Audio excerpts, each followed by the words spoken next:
YouTube.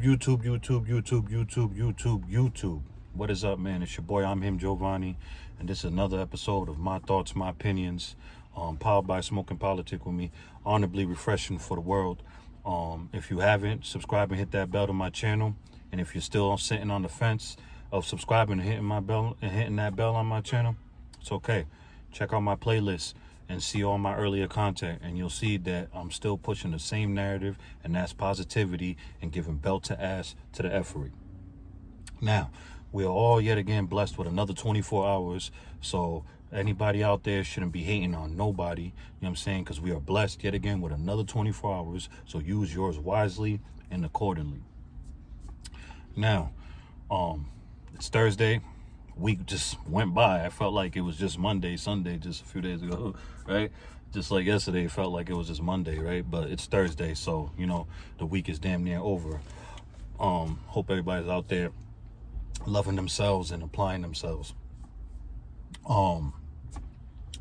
This episode on My Thoughts, My Opinions, I want to give my thoughts, my opinions on, it's a little bit of my thoughts, my opinions / story time, but it's really my thoughts, my opinions. Powered by Smoke and Politic with Me, honorably refreshing for the world.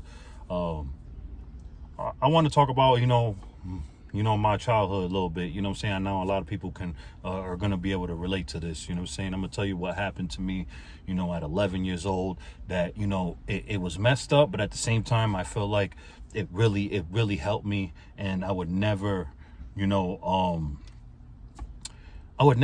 the word I'm looking for? I would never want to, go back and change that. I'm glad that happened to me because, it helped me and to be the person I am today. And I learned a lot of skills. So with that being said, at age 11, those that know, I'm originally from, I was born in New York, but, originally from Newport, Rhode Island, raised in Newport, Rhode Island, North Philly, San Diego. But, Rhode Island is home. That's first from more, I claim Rhode Island first and foremost. Newport, Rhode Island, that is. So growing up in Newport, Rhode Island, situation happened. I went to Thompson Middle School and, situation happened in the bathroom. I handed somebody, a lighter and, that person lit the bathroom on fire and yeah, whole big thing, right? So, I ended up going down for it. I didn't say nothing, I didn't rat. At 11, I knew not to do that. My mom installed that in all of us. When I was a little kid, you don't ever tell on nobody. I used to get in trouble for tattling on my siblings. So, you know what I mean? So I knew that, you know what I mean? And the way they did me too. My mom was right there in the interrogation room, but they would interrogating me like I was a fucking man. It was crazy. My mom could have sued the hell out of Newport, Rhode Island, if she was hip to, but I'm not, it's not my mother's fault. You know what I mean? It is what it is. So I went to Rhode Island training school, for that stuff. I got sentenced. And I went to group homes and all that. I went through the motions. I'm gonna go back to that. Fast forward, this is 1997. So fast forward, I want to say 99. Yeah, fast forward to 99. You know what I'm saying? Mind you, 97, I was in training school, Rhode Island training school, juvenile hall. Then they sent me to Vermont, Bennington School, which I can't wait to really, when I'm in a position of status and I mean in wealth, that is, I don't want fame or anything, but when I'm in a position of wealth, I want to go back and donate to the Bennington School. I hope they're still up because it's a group home out there in Bennington, Vermont. And they really did a very, very good job, man. The skills that I use today, I learned in Bennington School in Vermont in that group home. Yeah, I'm gonna get back to that. So fast forward to 1999. You know what I'm saying? I ended up being in a group home out here in Providence, Rhode Island, and that group home was the worst. Like there's a lot of kids getting abused. SA abused, not me, but I was getting physically abused by the staff there, and I would hit them back. I'm not playing, I'm not staying hit. I never stood hit. You know what I'm saying? And I hit this one staff and he got so mad that I hit him back that he went around lying and he had all the little knuckleheads from other houses and group homes that they kicked me out of one house to send me to another one, and that's where that staff originally worked at. So he had all them kids in there. He spread a bunch of lies about me. So every day them kids was jumping me. So I got tired of it and I ran away. I can only do so much. It's me versus the whole dorm. You know what I'm saying? I stuck it out as much as I could. You know what I'm saying? This time I'm 12? I'm 13 years old at this time. So, yeah, so I run away back to Newport, Rhode Island. They end up telling my mom, just keep him. You don't need to go back. So I'm at home now, chilling, looking forward to being home now, not in juvie or group homes anymore. And another fire happens. This time in my crib, in my room.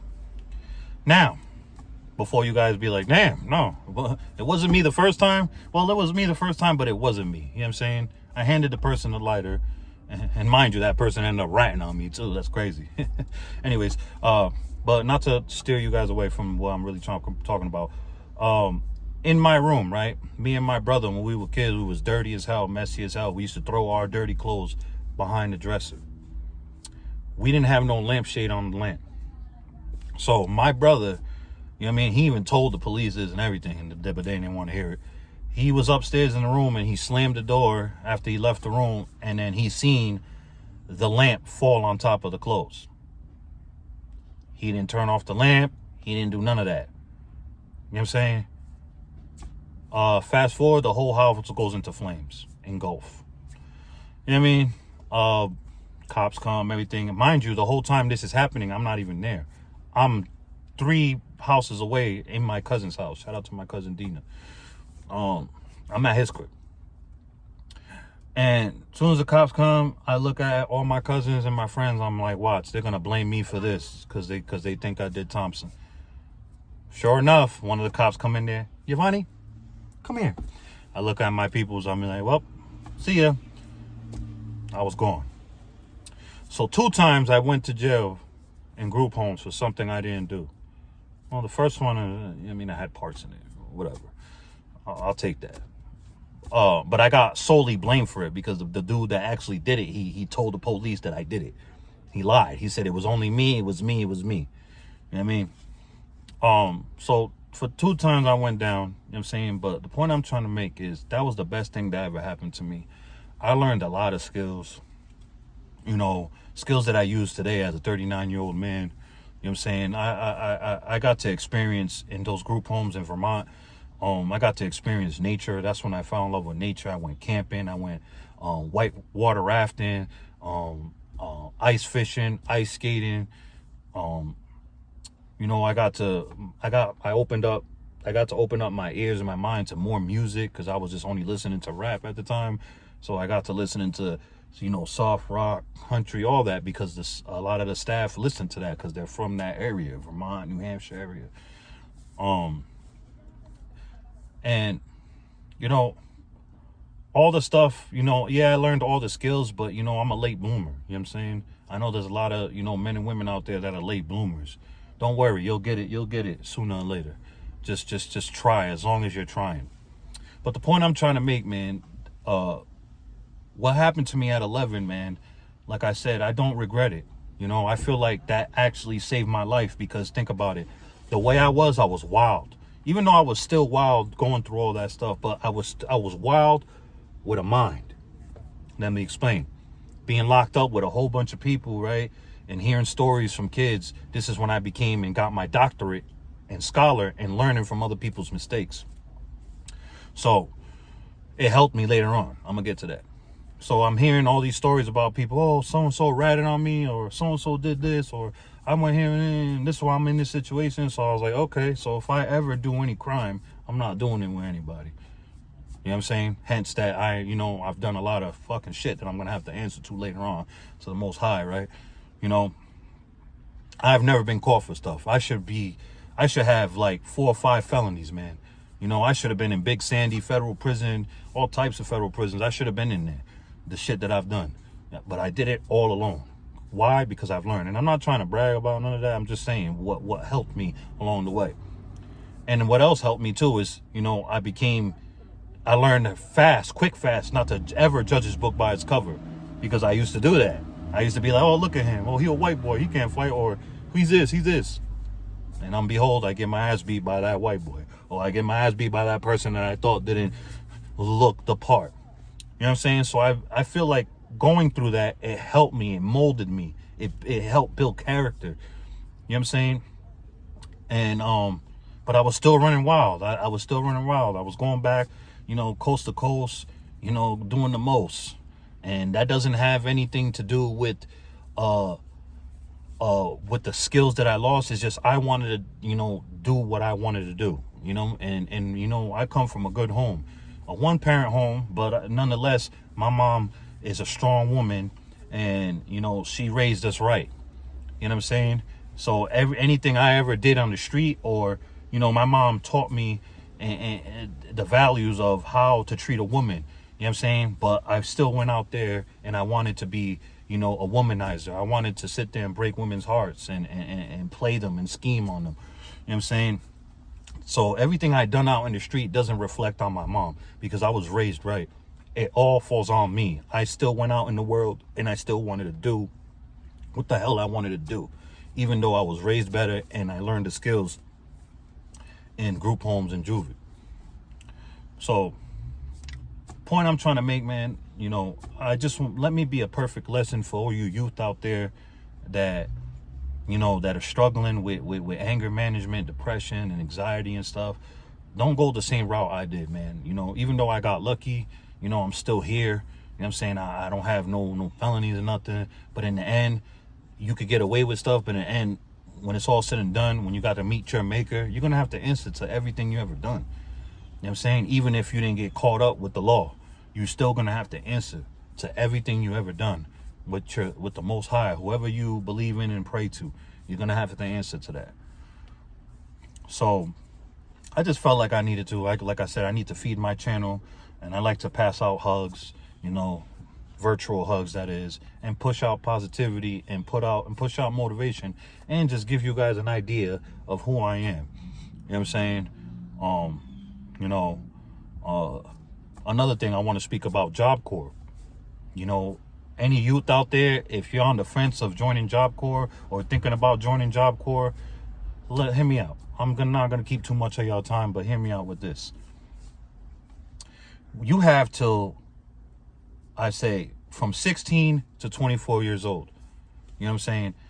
Once you're 24, after you're 24 years old, that's it. There's no help. There's no nothing. Every state in the country is done giving you help. And I'm talking about, like, trade school helps and all that stuff. Like, you have from 16 to 24. You have that time to go to, like, Job Corps and stuff like that, programs like that is. After that, after 24, you're on your own. Literally, you're on your own. You're going to have to figure that out. So don't make the same mistake of going to Job Corps and getting kicked out. Because I sat there and went to Job Corps out there in Imperial Beach, out there in San Diego. Shout out to that Job Corps. Very good Job Corps. I went there, had my trade. I was in plastering, completed it. I was about to finish and get my GED and all that stuff. And, I just tricked myself out of my own spot, man. It's so easy. It's so easy to get caught up in bullshit in Job Corps. It's just like everywhere else. It's high school all over again. As long as you just focus and stay committed to what you came in there for. And mind you, I came in there, I was homeless. I came there off the street. I came in there jumping from couch to couch, friends' backseat cars and all that. And I was sitting there one day in my friend's room, and the Job Corps commercial came up, and I said, yo, I'm going there. And I went there. But then in the end, I messed that all up. So it's just all the youth out there, if you guys come across this, if you're thinking about going to Job Corps, go to Job Corps. Take full advantage of Job Corps. You complete your schooling and your trade. Even if you already have your high school diploma, you could still go to Job Corps. You could just focus on your trade. You don't got to worry about school. Go there, focus on your trade, complete your trade, and then when you're done, they find you a job of whatever trade you chose. And some places, I can't speak for all Job Corps. I can only know the Job Corps I was at. They'll help you find a place to stay, a place to live. You know what I'm saying? And it depends on too how you conduct yourself, man. You know, I had all those people in Job Corps and out there in Imperial Beach in San Diego that were willing to help me, man, because, you know, they took a liking to me because I'm generally a good person. But I just mind you, I was 21 years old in Job Corps, so I was a whole nut. You know what I mean? At 21, man, I was a child still. I was 21, I was grown in age, legal in age, but I was 14, 13 in the mind still. Very childish. You know, it was nasty work for me. So let me be a perfect lesson of what not to be to you youth out there, man. You know what I'm saying? 9 kids with different women. That's nasty work. You know, I have 3 kids out there that 2 of them don't know me. You know what I mean? Actually, 4 of them, 3 of them don't know me anymore. 2 of them I've never met. You know what I'm saying? 1 of them don't know me anymore. And then the other one is very, very upset with me. You know what I'm saying? And so it's like, don't be like that, man. Don't be like me. Learn of what not to be, man. At my age, don't be 39 years old playing catch up with your life, and don't be out here having all these kids with all different women, and you're not even in all of their lives, or all of them don't know you, love you, and respect you. You know what I'm saying? And and I'm giving you guys the real. Check out my old content before I got monetized. I admit this to the world. So later on, nobody can ever expose me for nothing. And then later on, my subscribers, you, the people, will respect me and be like, hey, we already know this about him. He told us this. You know what I'm saying? So, trust is everything, and first impression is everything. You can never get that back. How would I look? Because somebody asked me, why would you admit that before you get monetized? I'm like, because how do I look to my subscribers? They're taking the time out of their blessed 24 hours to subscribe to my channel, hit that bell, engage in the comments, share my stuff, and watch my stuff. And I'm over here not telling them the truth. And they're going to help me get to the top. Because like I said, it's up to you, the people. You guys decide, the subscribers, you guys decide who gets lit on YouTube and who doesn't. It don't matter how good the content is, how professional, how high grade the quality of the freaking equipment is. If the people don't accept you or embrace you and subscribe and hit the bell or engage in the comments and share, YouTube is not going to notice you. YouTube is not going to push you out in the algorithm. It's just what it is. So you, the people, this is why I give you guys my truth, because I want you guys to appreciate pure authenticity. Because that's what we lack nowadays in America. I can't say the rest of the world because I don't live out there. I live here in America. But out here, America praises fake before the real anymore. You know what I mean? And if it's going to take me longer, so be it. I live my truth. I keep my head up high, and I know who I am. And that irritates a lot of people because a lot of people are living a lie. And that's all I have to say today. So make sure, people, you love yourself first, so that way you can love others accordingly. And that way you don't let nobody play with you, because life is short and we don't get to respond when this is over. And separate yourself from those that don't deserve your energy, and that includes family. I cannot stress that. I can't stress that enough. If you need to, love them from afar. It's been another episode of My Thoughts, My Opinions, powered by Smoke and Politic with me. Honorably refreshing for the world. Peace. If you really think about it, man, it always really been divided, especially when it comes to us.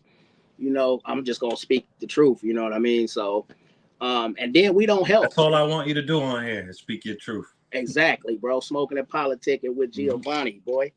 Yeah.